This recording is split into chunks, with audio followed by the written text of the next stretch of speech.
આજે ભક્તની કસોટી થઈ રહી છે. કહે છે મહારાજ શું જોઈએ છે તમારે? જે જોઈ તે માગી લ્યો તમે. અરે હું માગવા માટે નથી આવ્યો, હું તો આપવા માટે આવ્યો છું. એમ આપવા માટે આવ્યો. આટલું જ્યાં સાંભળે ને ત્યાં તો ખડખડાટ હસવા લાગ્યા રાજ સૈનિકો. અરે અમારા દ્વારિકાધીશની પાસે એવું તે શું નથી કે જે તમે આપશો મહારાજ? દરરોજ સોના ચાંદીના પાત્રની અંદર 56 ભોગ લાગે છે એમને. કલ્પ વૃક્ષ છે, સોનાની દ્વારિકાની અંદર એ રહે છે. કોઈ વૈભવની કઈ કમી નથી દ્વારિકાધીશને કે તમે આપો. ત્યારે સુદામા કહે છે કે મારા ભગવાનને મારે જે આપવું છે ને એ મારી નિજ સંપદા છે ભાઈ. તમે જઈ અને તમારા રાજાદી રાજ દ્વારિકાધીશ છે ને એમને સમાચાર આપો ખાલી કે બચપણનો તમારો કોઈ સખા સુદામા તમને મળવા માટે આવ્યો છે. જો એમ કહે ને કે હું કોઈ સુદામાને નથી ઓળખતો તો હું આ જ ડગલે અહીંથી જતો રહીશ, પણ કમસે કમ એકવાર મારો સંદેશ તો પહોંચાડો. ત્યારે એક સૈનિક છે જેને જે જોઈ મહારાજ અમે આપીએ છીએ, યાચકોને અયાચક કરી રહ્યા છીએ અમે. પણ મહારાજ એક પવિત્ર વેદજ્ઞ કોઈ બ્રાહ્મણ આવ્યા છે, જીર્ણ શીર્ણ વસ્ત્ર છે, શુક્લકડી જેવો દેહ છે, અને એમ કહે છે કે હું લેવા માટે નહીં, હું મારા ભગવાનને આપવા માટે આવ્યો છું.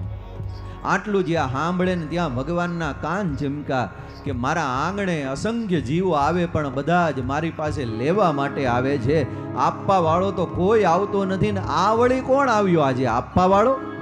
બતાવો બતાવો કોણ છે, મારે સાંભળવું છે. અરે ભગવાન એ બીજું કોઈ નહીં, એ એમ કહે છે કે તમારા બચપણનો સખા સુદામા છે, અને સુદામા 3 અક્ષર જ્યાં સાંભળે ત્યાં તો હું થયું નામ સુણીને દોડ્યા ભગવાન.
નામ સુણી નર હરિ વેદો કંઠે કરી. નામ સુણી નર હરિ વેદો કંઠે કરી.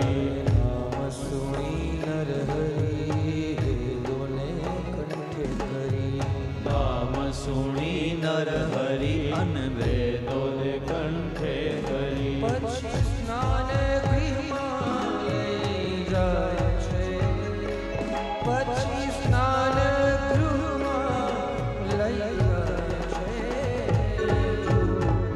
સુદામાજી દ્વારિકામાં આવ્યા, સુદામાજી દ્વારિકામાં. સુદામા જ્યાં 3 અક્ષરને સાંભળે ભગવાન સુંદર મજાના રાજ સિંહાસન ઉપર વિરાજમાન હતા, પણ 2 પગથિયાઓની છલાંગ લગાવીને દ્વારકાધીશ દોડ્યા. જય હો. અષ્ટપટરાણીઓ જોવે કે સુદામા આટલું સાંભળ્યું ત્યાં તો અમને બધાને મૂકીને ભાન ભૂલીને દોડ્યા, કોણ છે વળ્યા? એટલે અષ્ટપટરાણીઓએ મુઠ્ઠી વાળી એના પછવાડે. હાલો જોઈએ તો ખરા કોણ છે ઈ કે જેનું નામ સાંભળીને પાગલ બનીને રાજાદી રાજ દ્વારકાધીશ દોડીને ભાગે. પેલા સૈનિકો હતા ની થરથર ધ્રુજવા લાગ્યા. આને અમે અંદર નહોતા જવા દેતા, અને આનું તો નામ સાંભળીને દ્વારકાધીશ દોડ્યા ખુલ્લા ચરણે. બે હાથ જોડીને સુદામાને એમ કહે કે અમારી કઈ ફરિયાદ કરતા નહીં હો, નતર અમને દંડ આપશે દ્વારિકાધીશ. પણ સુદામા એક એવો બ્રાહ્મણ છે કે જે ભગવાનને કોઈ દિવસ કોઈ જીવની ફરિયાદ નથી કરતો સાહેબ. એક એવો બ્રાહ્મણ કે જગત એનું અપકાર કરે તોય ઉપકારનો બદલો જેને આપવો છે ને ઈ સુદામા. કીધું તમે કાંઈ ચિંતા કરો માં. અને ભગવાન હૈયે વળગી પડ્યા, હાથ પકડીને લઈ આવ્યા. રાજ સિંહાસન હતું ને એના ઉપર દ્વારિકાધીશે સુદામાને બેસાડી દીધા ને ભગવાન એના ચરણની અંદર પગમાં બેસી ગયા.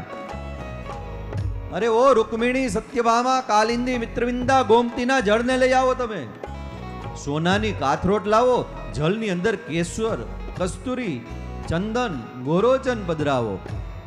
મારો મિત્ર સુદામા પદયાત્રા કરીને આવ્યો છે, મારે એના પગ ધોવા છે આજ. ભગવાનની આજ્ઞા થઈ, સોનાનો બાજોટ આવ્યો, કાથરોટ આવી, ગોમતીના જળની અંદર સુગંધિત પદાર્થોને પધરાવ્યા અને જગતનો ઈશ્વર, જગતનો નાથ આજ પવિત્ર બ્રાહ્મણ સુદામાના ચરણનું પ્રક્ષાલન કરવા લાગ્યો, ચરણને ધોવા લાગ્યો. ભગવાનના દીકરાઓ જોવે કે આ બધું શું થઈ રહ્યું છે, પણ હદ તો ત્યારે થઈ સુદામાના ચરણને પખાળ્યા. જે જલ નીકળ્યું ને ભગવાને પોતાના હાથની હથેળીની અંદર લઈ અને એનું આચમન કરી ગયા. ઓ આ બ્રાહ્મણના પગને ધોઈને દ્વારિકાધીશ પીવે છે. પણ હવે ભગવાને કર્યું એટલે શું થાય, બધાએ કરવું પડે. એટલે ભગવાને જે આમ કાથરોટ હતી સોનાની, સુદામાના પગ ધયેલું જે ચરણોદક હતું, અને ભગવાને ઈશારો કર્યો આમ કે બધાએ લઈ લ્યો. હવ આવ્યા 16,108 રાણીઓ, દ્વારિકા વાસીઓ, અને એક એક આચમન કરવા લાગ્યા અને સુદામાને પગે લાગવા લાગ્યા. ભગવાને એના વસ્ત્ર આભૂષણ હતા, સુદામાને પહેરાવી દીધા. આજે તું રાજાદી રાજ દ્વારિકાધીશના આંગણે આવ્યો છું. મારે એમ કેવું છે દુનિયાને કે આ મારો સખા છે સુદામા, તો મારો મિત્ર છે એ કેવો હોવો જોઈએ, મારા જેવો જ હોવો જોઈએ ને. હું તો રાજા છું, મારો મિત્ર મારા જેવો હોવો જોઈએ. ભગવાને એનો સાજ સજી દીધો આજ. અને પછી બચપણની જે વાતો હતી એની વાતો એ ગોઠડીએ બે મિત્રો વળગ્યા, વાતો કરે. અષ્ટપટરાણીઓ, રાણીઓ બધા બે હાથ જોડીને ઉભા રહી ગયા. કીધું હવે ભોગ લગાવો, જાઓ. અને ત્યાં તો મધ્યાહનના સમયે ભોજન કક્ષની અંદર સોના ચાંદીના પાત્રની અંદર 56 ભોગ સિદ્ધ થયા અને બે મિત્રો બિરાજમાન થયા. થાળ પીરસાણા. સુદામા વિચાર કરે કે આમાંથી હું જમવું ને હું ન જમવું. કેટલા મેવા, મિષ્ટાન, સામગ્રી, ભોજન થયું. બે બિરાજમાન છે. પછી કહે છે કે સુદામા, મારા માટે તું કઈ લઈ આવ્યો છો કે ખાલી હાથે આવ્યો? એમને એટલે સુદામા કહે કે ભગવાન તમારી પાસે હું નથી તે હું તમને આપું. ભાઈ તમારી પાસે બધુંય છે, જો તો ખરા. જગતના કોઈ જીવનું એવું સામર્થ્ય નથી કે જે તમને કંઈક આપી શકે. પણ ભગવાન અંતર્યામી છે, એને ખબર છે કે ઓલી પૌવાની પોટલી કયુંનો હંતાડે છે આ મારો મિત્ર. એને સંકોચ થાય છે કે આ કેમ આપું દ્વારિકાધીશને, કેમ આપું દ્વારિકાધીશને. પણ ભગવાનને એ 56 ભોગમાં જેવો સ્વાદ આવે છે ને એના કરતા વધારે સ્વાદ વિદુર સુલભાની ભાજીમાં આવે છે, સબરીના બોરમાં આવે, જશોદાની ખીરમાં આવે અને સુદામાના પૌવામાં આવે છે. અને એ લીલા આજે એને કરવી છે. એટલે વાતો એ લગાવ્યા સુદામાને કે આમ જો તો ખરા, તો આ કેવું ઝુમ્મર છે, આ કેવી હોનાની દિવાલ છે, આ રત્નો છે, આમ બધું આમ જોવે સુદામદેવ. અને બરાબર એ સમયે આ ભક્તના ઉપર કૃપા, કરુણા, અનુગ્રહ કરવા માટે ભગવાને શું લીલા કરી. કૃષ્ણએ કરુણા કરી ભાગ્યની રેખા ફરી. કૃષ્ણએ કરુણા કરી ભાગ્યની રેખા ફરી. કૃષ્ણએ કરુણા કરી ભાગ્યની રેખા ફરી. કૃષ્ણએ કરુણા કરી ભાગ્યની રેખા. ત્યાં તો અક્ષય લક્ષ્મીજી સ્થપાય છે, ત્યાં તો અક્ષય લક્ષ્મીજી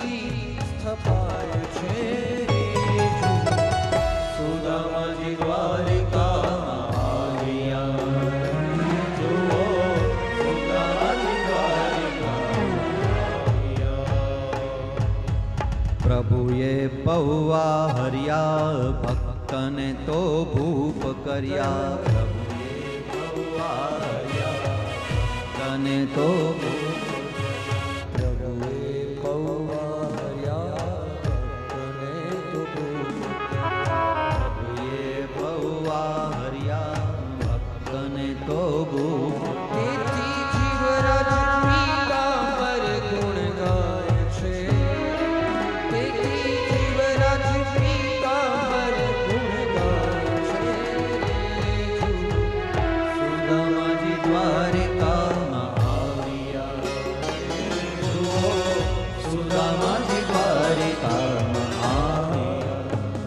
ભગવાને કૃપા કરી અને જે પૌવાની પેલી પોટલી હતી એ આંચકી લીધી આજે.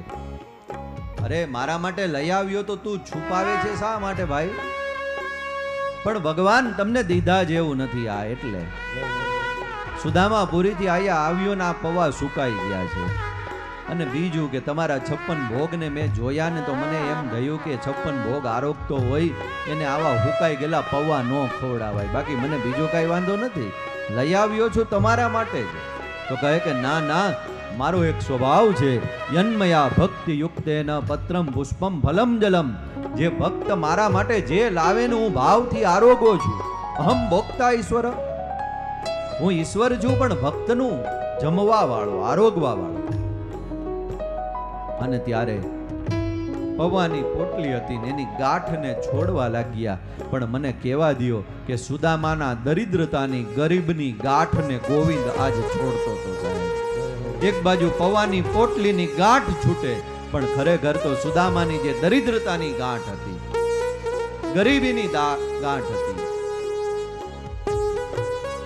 આજે એક ખોલી રહ્યા છે. અને શું થયું? જેવી પોટલીને ખોલી અને ભગવાન મુઠ્ઠી ભરીને પૌવા છે એ આરોગવા લાગ્યા.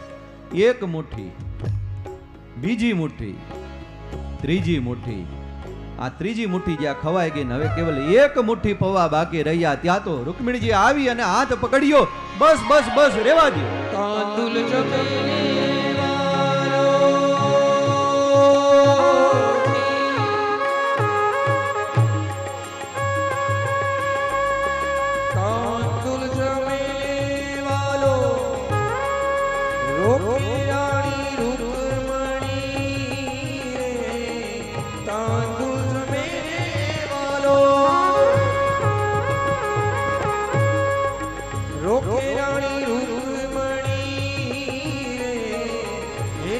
તમે લેવા દો તમારી મને સેવા મારે ગિરધારી મારા એવાને જુઓ સુદામાજી દ્વારિકામાં આવ્યા રે દર્શન